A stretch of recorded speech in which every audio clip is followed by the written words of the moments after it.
Hello दोस्तों, आज हम आप लोगों के लिए एक दिल से जुड़ी कहानी लेकर आए हैं।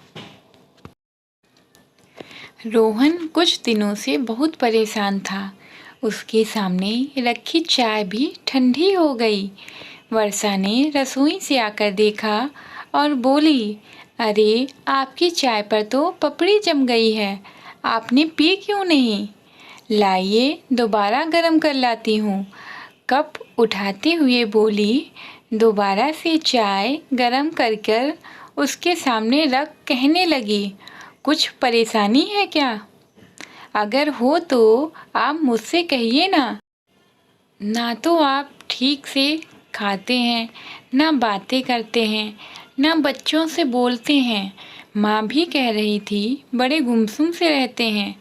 कल भी आप हेलमेट ले जाना भूल गए, कभी पर्स ले जाना भूल जाते हैं।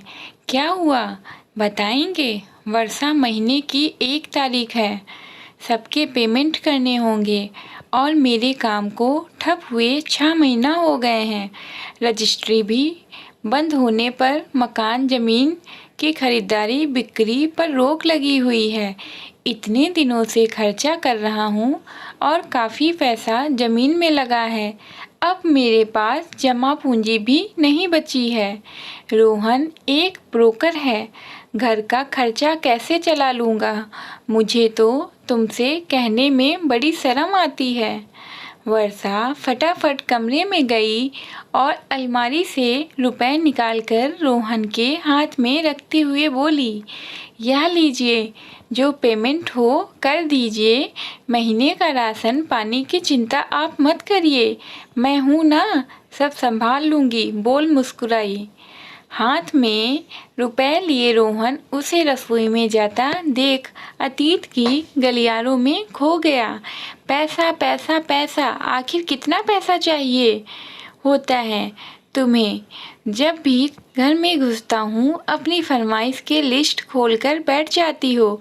ये भी नहीं सोचती कि मैं थका हारा काम से लौटा हूँ। रोहन ने जोर से अपना बैग पटकते हुए बोला, देखिए जी, आप फालतू में ही मुझ पर चिल्ला रहे हैं। अब आप ही बताइए, सुबह आपको ऑफिस जाने की जल्दी होती है, शाम को आप देर से घर आते हैं, खाना खाकर सो जाते हैं। फ़ोन करूं तो कहीं भी बैठे हो, जो दूर से चिल्लाते हैं, कहते हैं घर आकर बात करूंगा।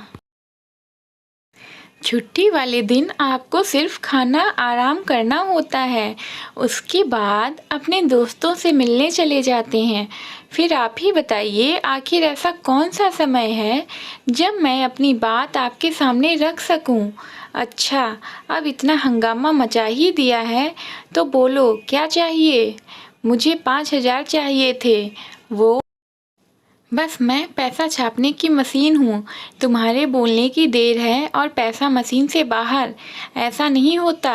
और मैंने तुम्हें 1 तारीख को 10,000 दिए थे, वह सब कहाँ उड़ा दिए? क्या अपने भाई को दे आई? कैसी बातें करते हैं? वह तो महीने के राशन, दूध, पेपर वाला काम वाली, नल, बिजली के बिल पेमेंट में ही खर्च हो गए।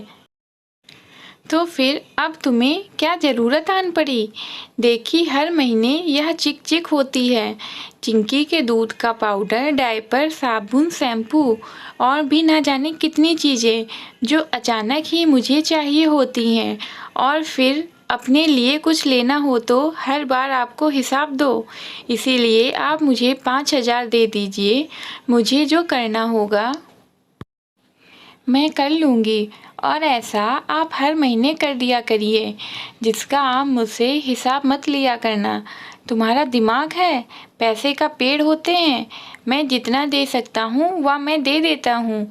इसके अलावा मेरे पास अब कोई रुपए नहीं है। मगर आपने तो कहा था मेरे होते हुए तुम्हें परेशान होने की ज़रूरत नहीं। मैं अच्छी भली नौकरी कर रही थी, फिर आपने कहा घर की जिम्मेदारी, बच्चे की जिम्मेदारी आ गई है, अब तुम नौकरी छोड़ दो, मैं सब संभाल लूँगा। अब 2 साल होने आए हैं और हर वक्त आपकी एक ही राम कथा होती है। देखिए, सीधे से मेरा जेब खर्च तय कर दीजिए ना, आपको परेशानी ना मुझको। यह रखो 1000 रुपये, और ये तुम्हारा घर है, तुम यहाँ काम वाली बाई नहीं हो जो तुम्हारी तनख्वाह बांध दूँ। फिर तुम में और उसमें क्या फ़र्क रह जाएगा? कभी सोचा है? रोहन को पैसे नहीं देने थे, इसीलिए वो वर्षा को जलील करने का एक मौका नहीं छोड़ रहा था। वो समझ ही नहीं रहा था कि ऐसे वर्षा का आत्मसम्मान छलनी हो रहा है। आज तो उसने उसकी तुलना कामवाली से कर दी थी, जिसे सुन वर्षा खिन्न हो ठीक मन ही मन उसने भी ठान लिया, खुद पैसे कमाएगी और आगे से रोहन के आगे अपनी ज़रूरतों के लिए नहीं गिड़गिड़ाएगी। वर्षा ने पार्लर कोर्स कर रखा था। उसने हाल के पास वाले स्टोर को खाली कर एक आईना और कुर्सी लगा अपना काम शुरू कर दिया। कुछ ही दिनों में कॉलोनी की कई महिलाएं उसके पास आने लगी। उसकी व्यवहार कुशलता और मिलनसारता के चलते उसका काम बहुत अच्छे से चल पड़ा।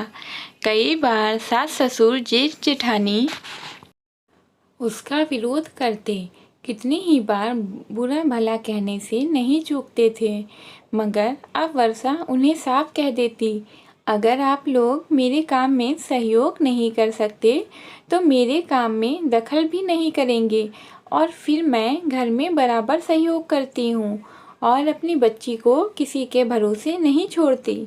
फिर आप लोगों को मेरे काम से क्या परेशानी है? सास सुषमा जी को अपने बेटे बहू के बीच में हुई बातों के बारे में सब पता था।